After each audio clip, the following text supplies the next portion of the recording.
আমি জানি না তারা কারা, তৃণমূলের গুন্ডা, তারা মেরেছে। এবার আপনারা খুঁজে বার করুন কোথায় আছে শেকু আর সাবির, আমি তো সেটাও বলে দিলাম। কি হয়েছিল আজকে?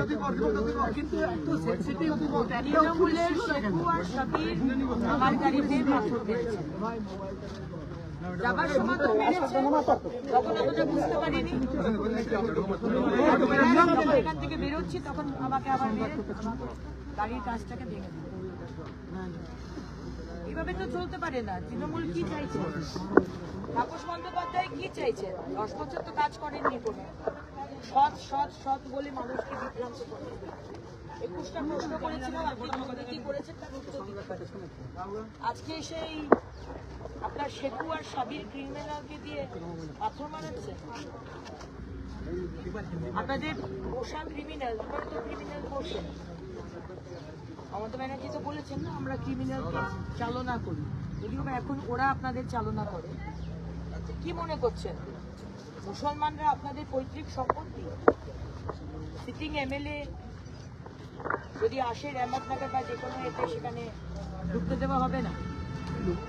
হাত থেকে কষলে যাচ্ছে মুসলিম ভোট, গেছে অলরেডি। মুসলিমরা আপনারা যে জালিয়াতি আর প্রতারণা করেছেন মুসলিমদের সাথে, ঠকিয়েছেন। কি হবে মসজিদ করে? মুসলিমরা বলছে, হিন্দুরা বলছে কি হবে মন্দির করে। চাকরি দেবার কথা বলেছিলেন, চাকরি দিতে পারেননি। 15 বছর ধরে কোনো কাজ করেননি, জল বাড়ি রাস্তা কিচ্ছু করেননি। এখন মন্দির মসজিদ করে আর আমাদের মুসলমানদের হাতে মুঠো করে রাখতে চায়। যখনই রহমতনগরে আসুন তখনই এটা মনে হচ্ছে যেন বাংলাদেশ আর পাকিস্তান। এটা যেন বাংলার মধ্যে নয়, ভারতবর্ষের মধ্যে নয়।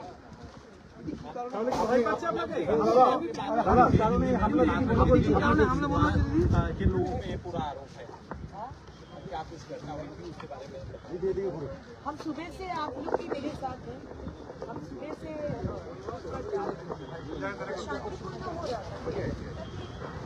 अभी रहमतनगर में आए, बगल वाला एक बूथ है, एक बिल्डिंग में बहुत सारा सुपरवाइज